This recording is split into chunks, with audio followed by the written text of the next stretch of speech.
माझे नाव अजय. आम्ही एका लहान चाळीत राहत होतो. आमचे व काकांचे घर हे शेजारी शेजारी होते. आम्हा दोघांचाही परिवार वाढत असल्यामुळे वडिलांनी हिस्से वाटणी करून एकाच घराचे दोन घर केले होते. काका घरात मोठे असल्यामुळे त्यांना एक मुलगा आणि दोन मुली होत्या. त्यांच्या सर्व मुलांचे लग्न झाले होते. आमचे दोघांचे घर हे वन रूम किचन आणि त्या एका रूममध्येही पार्टिशन करून लहान लहान दोन रूम काढण्यात आले होते. मी ज्या रूममध्ये झोपत होतो, माझ्या शेजारचा रूम हा काकाचा मुलाचा होता. एके दिवशी रात्री जेवण झाल्यानंतर काका व काकू हे 11 वाजेपर्यंत बाहेर बसले होते. पण दररोज हे दोघंही असे बाहेर का बसायचे, हाच प्रश्न माझ्यासमोर उद्भवत होता. मग दुसऱ्या दिवशी मी रात्री घरी लवकर आलो. मलाही फार झोप लागत होती, म्हणून मी माझ्या रूममध्ये येऊन झोपलो. पण थोड्याच वेळात मला शेजारच्या घरातून कशाचा तरी कुजबूज करण्याचा आवाज आला. तो आवाज काकाचा मुलाचा व त्याच्या बायकोचा होता. वहिनी भावाला सांगत होती, जरा जल्दी ख़त्म किया करो, बाहर माँ बाबूजी बैठे रहते हैं, लोग क्या कहेंगे. तेव्हा भाऊ वहिनीला म्हणाला, तुम पहले ही जल्दी नहीं आती हो, तुम्हारे पीछे सिर्फ हर वक्त काम ही लगा रहता है और आने के बाद भी जल्दी करो बोलती रहती हो. अरे थोड़ा तसल्ली रखो, यह काम धीरे धीरे करने में ही आनंद आता है. माँ और पिताजी ने भी अपनी जवानी में ऐसे ही मज़े लिए होंगे, यह बात उनको भी पता है, इसलिए वह बाहर बैठे हैं. त्या दोघांच्याही गोष्टी ऐकून माझ्या मनात एक वेगळीच ऊर्जा निर्माण होऊ लागली होती. सुमारे 11:15 वाजेच्या सुमारास त्यांचा आवाज बंद झाला आणि त्याच वेळेस माझा चुलत भाऊ बाहेर आला. तेव्हा काका व काकू हे घराच्या आत गेले आणि तेव्हा मला समजले की काका काकू दररोज इतक्या वेळेपर्यंत बाहेर का बसत असे. मग माझे दररोजचे नित्यनियम झाले होते.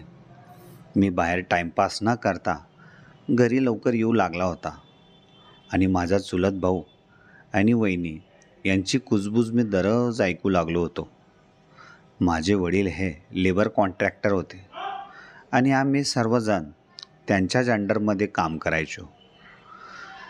ते चाळीतील सर्व लोकांना गोळा करून एका सूतगिरणीत कापसाच्या गाठाण बनवण्याच्या कामासाठी पाठवायचे.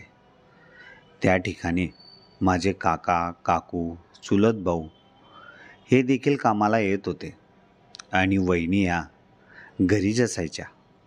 एके दिवशी वडिलांनी मला कामावरून घरी डायरी आणण्यासाठी पाठवले होते, कारण त्या डायरीमध्ये सर्व कामावर येणाऱ्या माणसांची हजेरी टिपली जायची.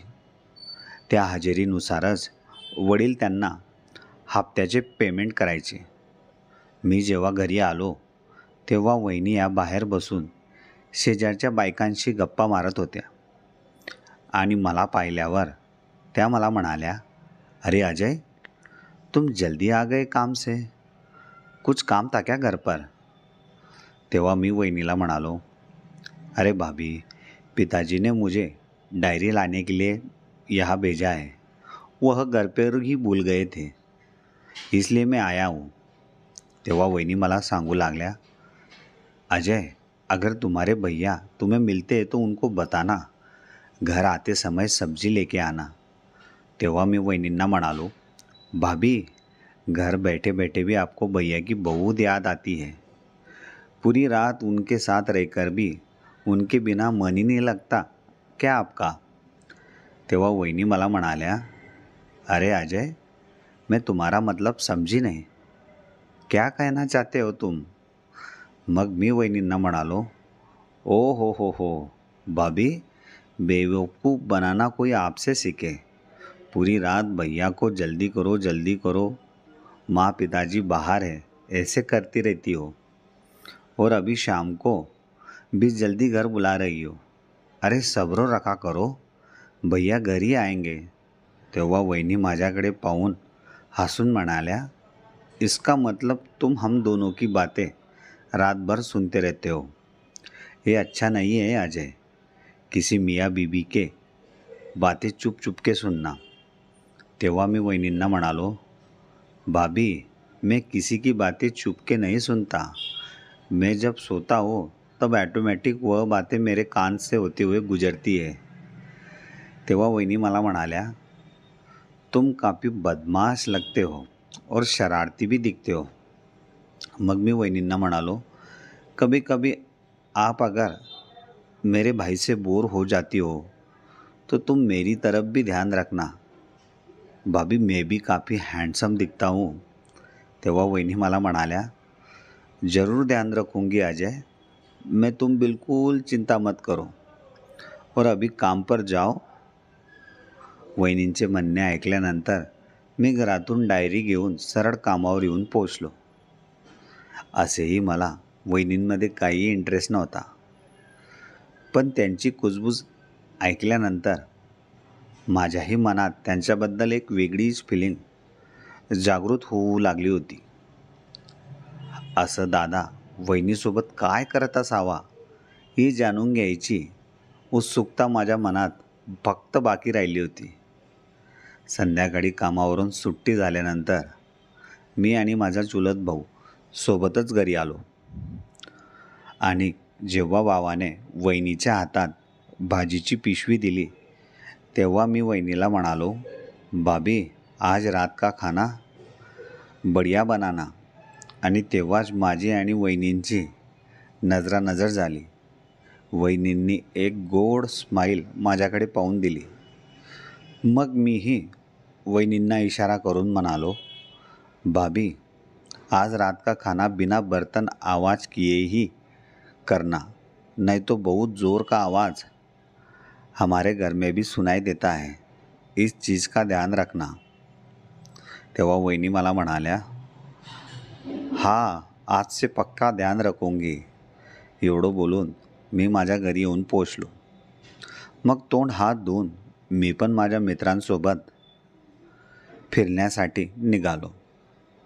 आणि जेव्हा जेवणाची वेळ झाली तेव्हा मी घरी येऊन पोचलो तेव्हा वहिनींच्या घरासमोर एक सुंदर बाई होती. या अगोदर मी त्या बाईला आमच्या चाळमध्ये कधीच पाहिले नव्हते. मी काही वेळ वहिनीच्या घराच्या दारासमोरच उभं राहून त्या बाईला न्याडू लागलो होतो. तेव्हा मी वहिनींना म्हणालो, भाभी यह औरत कौन है और इनको किनसे काम है. तेव्हा वहिनी मला म्हणाल्या, अजय यह मेरी छोटी बहन आशा है. वह इसी जगह रहने के लिए आई है क्योंकि उसका पति कोई काम नहीं करता, इसलिए तुम्हारे भैया और वह एक साथ काम करेंगे तो खाने पीने के लिए भी पैसे बचेंगे और काम में उसका मन लगा रहेगा. ऐसे भी गांव में पूरा दिन शराब पीकर ही घूमता रहता है, इसलिए आशा को यहाँ बुलाया है. तेव्हा मी वहिनींना म्हणालो, मगर भाभी यह लोग कहाँ रहेंगे, पहले ही अपने घर बहुत छोटे हैं. तेव्हा वहिनी मला म्हणाल्या, अरे अजय तुम्हारे घर के बगल में वो जो आत्माराम चाचा रहते थे ना, उनका वो घर बहुत दिनों से खाली है. उनका ही घर किराए से लिया है, वही रहेगी आशा. तेव्हा मी वहिनींना म्हणालो, ये तो अच्छी बात है भाभी, अभी इनसे जान पहचान करनी पड़ेगी. मेरा नाम अजय है. अगर तुम्हें कोई भी चीज़ की कमी पड़ती है तो मुझे बताना, मैं उसे लाकर पूरा कर दूंगा. आता माझं लक्ष वहिनींच्या बहिणींकडेच असायचे, कारण ती दिसायला इतकी सुंदर होती की पहिल्यांदाच पाहिल्यावर ती माझ्या मनात घर करून बसली होती. इकडे माझ्या चुलत भावाच्या आणि वहिनींच्या रोज रात्री एकमेकांसोबत भरभरून प्रेम करण्याचा प्रोग्राम सुरूच होता. आणि तिकडं आम्ही सर्व आणि आशाचा नवराही सगळे मिळून दररोज कामाला जाऊ लागलो. पण एका आठवड्यानंतर आशाच्या नवऱ्याने परत आपला रंग या ठिकाणी दाखवलाच. आठवड्याची कामाची मजुरी मिळाल्यानंतर तिच्या नवऱ्याला परत दारू पिण्याची सवय लागली. त्याने कामावर येणे बंद केले होते आणि तो घरीही येत नव्हता. एके दिवशी वहिनींनी मला गुपचूप येऊन सांगितले, अजय, एक बार आशा के पति को ढूंढ कर लाना. 2 दिन हो गए वह घर आया नहीं है. मग दुसऱ्या दिवशी मी जेव्हा कामावर गेलो तेव्हा गुपचूप त्या ठिकाणावरून मीने वडिलांना न सांगता त्या ठिकाणी दांडी मारली. असेही माझी चुगली कोणीच करत नव्हते, कारण सर्वांच्या मदतीला मी धावून येणारा मुलगा होतो आणि माझे वडीलही कॉन्ट्रॅक्टदार असल्यामुळे कोणाचीही बोलायची हिंमत माझ्याबद्दल होत नव्हती. मी सगळ्यात पहिले घरी आलो आणि डायरेक्ट आशाच्या घरी येऊन पोचलो. चाळमध्ये अगदी शांतता होती. कोणीही बाहेर दिसत नव्हते आणि आशाच्या घराचे दारही उघडे होते. मग मी जेव्हा घराचा आत शिरलो तेव्हा समोरचे दृश्य पाहून आश्चर्यचकितच झालो, कारण मी असं दृश्य माझ्या आयुष्यात कधीच पाहिले नव्हते. आशा चक्क माझ्यासमोर अंघोळ करून साडी घालत होती आणि साडी घालत असताना ती अशी दिसत होती की ते मी तुम्हाला शब्दातही सांगू शकत नाही. ती फक्त आपल्या आतल्या कपड्यांवरच त्या ठिकाणी उभी होती. मी एकटक नजरेने तिलाच पाहत त्या ठिकाणी उभा होतो. मग जेव्हा तिचे लक्ष अचानक माझ्याकडे गेले तेव्हा ती धावतच किचनमध्ये गेली आणि मी लागलीच बाहेर आलो. मलाही फार विचित्र वाटत होते. जर ती त्या ठिकाणी कपडे बदलत होती त्याच वेळेस मी बाहेर यायला हवं होतं, पण तिची सुंदरता पाहून मला त्या ठिकाणाहून निघायची इच्छाच होत नव्हती. मग जेव्हा आशा पूर्णपणे आपले कपडे घालून तयार झाली आणि मला पाहण्यासाठी जेव्हा ती बाहेर आली त्यावेळेस मी तिच्या घरासमोर उभाच होतो. मग ती मला पाहून म्हणाली, क्या हुआ अजय?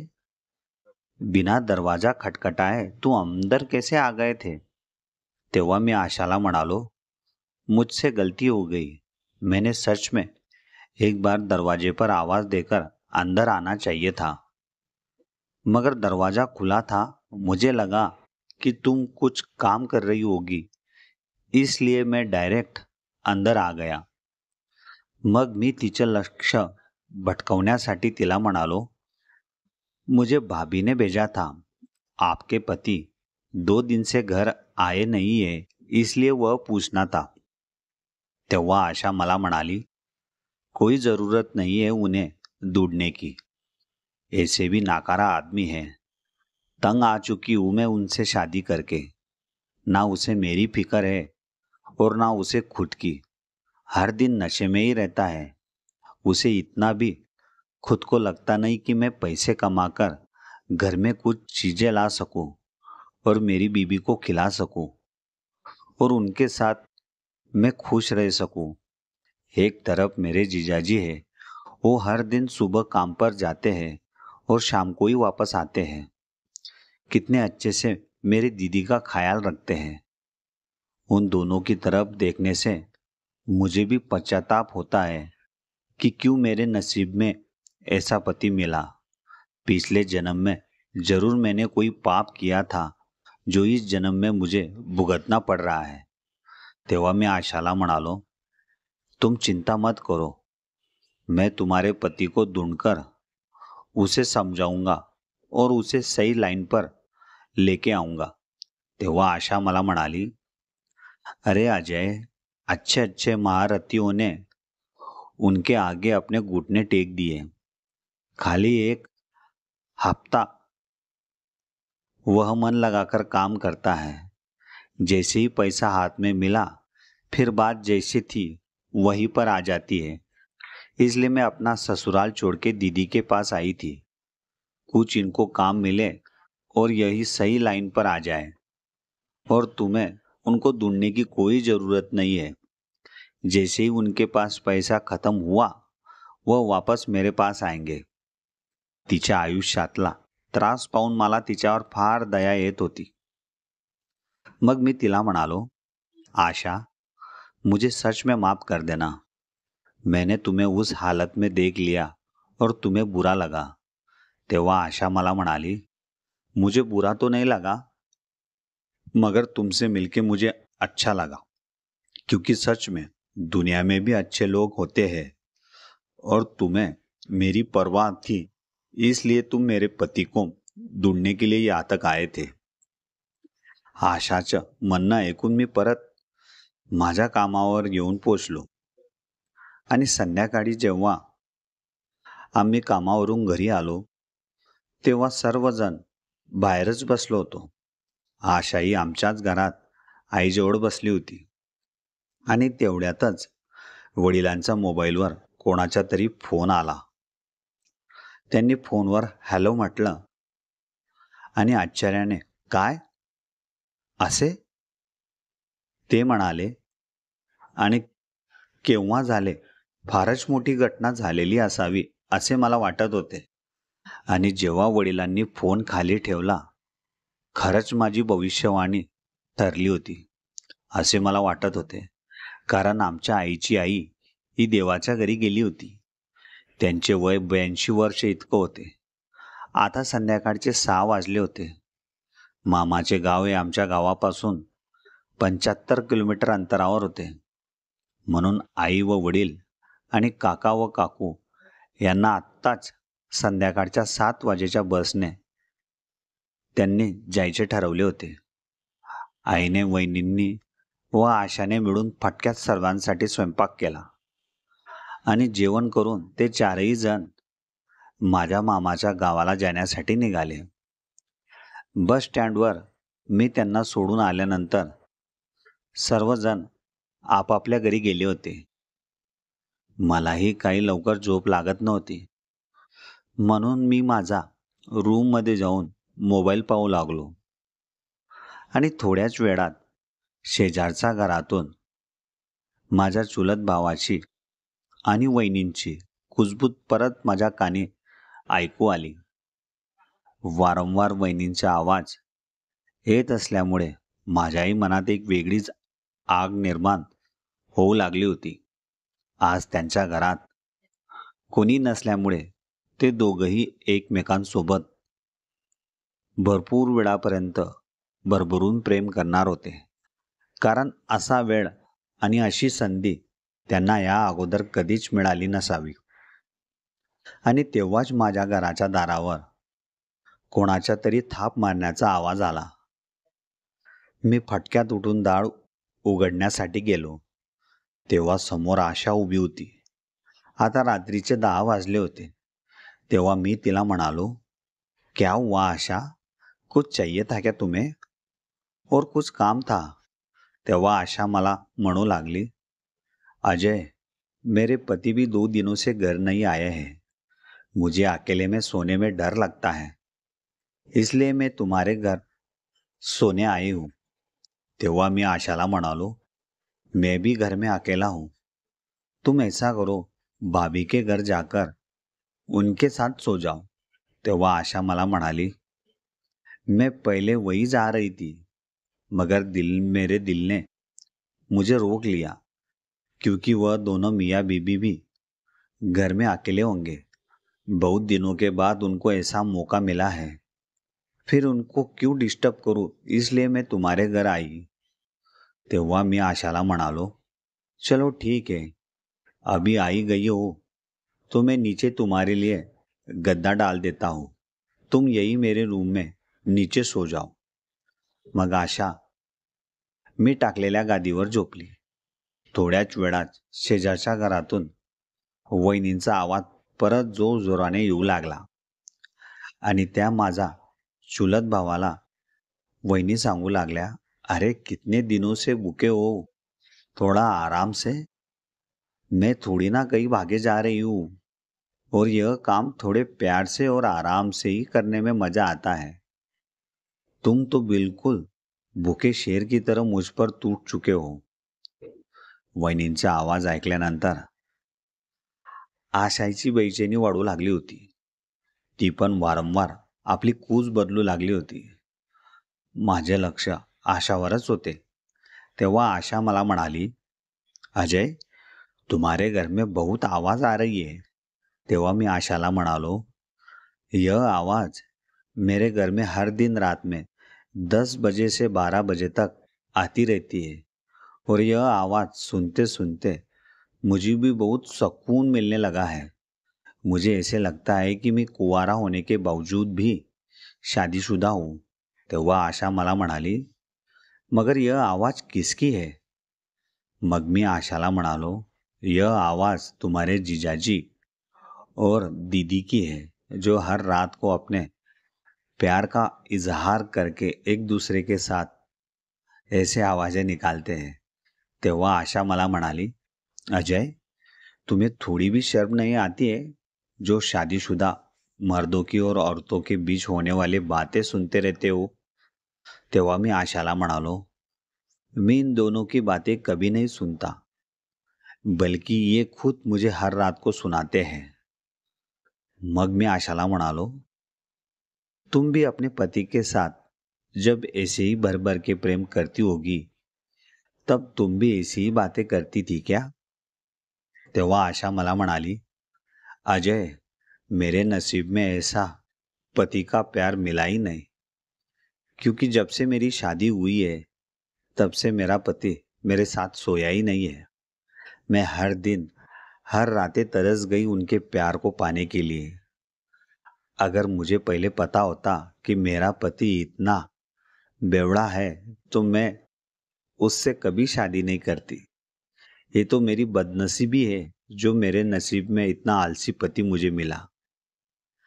मैं भी एक दो बार मेरे दीदी की तरफ देखकर कभी कभी मुझे भी ऐसा लगता है कि जीजाजी से बात करके उनके साथ भर भर के प्यार करके अपनी तसल्ली पूरी कर लूं, मगर दिल इस बात को मानता नहीं है.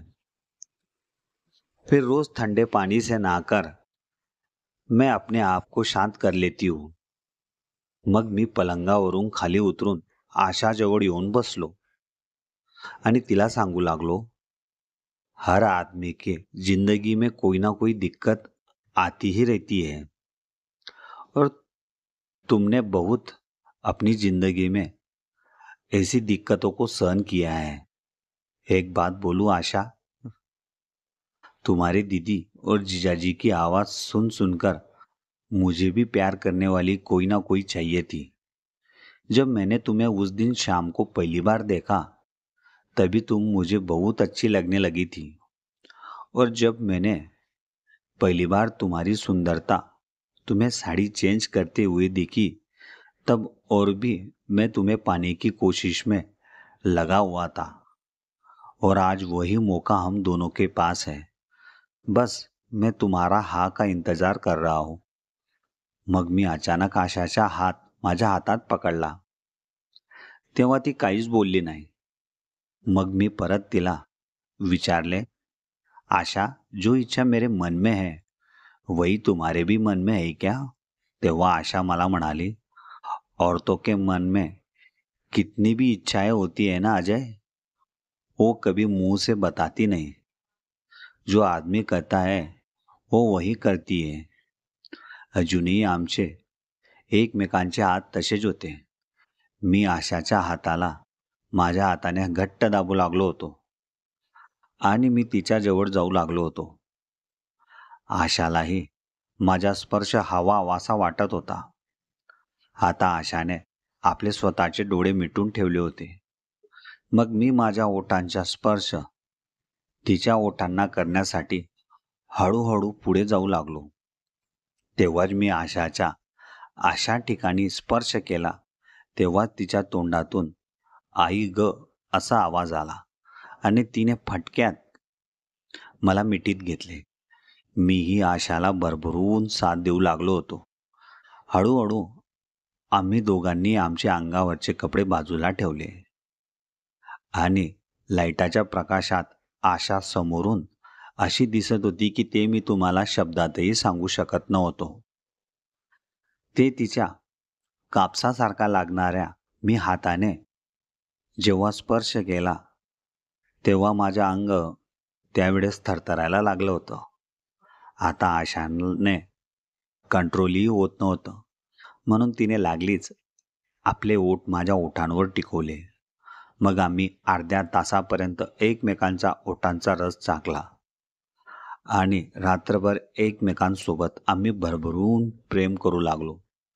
ज्याप्रमाणे वहिनींचाही आवाज येत होता, त्याचप्रमाणे आशाचाही आवाज हळूहळू येऊ लागला होता. आता आशाला माझीच ओढ लागली होती. तिला माझ्याशिवाय अजिबात करमत नव्हते. आता आमचे नित्यनियम झाले होते. 2 दिवसापर्यंत आई बाबा घरी नव्हते, तोपर्यंत आम्ही एकमेकांसोबत माझ्याच घरी भरभरून प्रेम केले.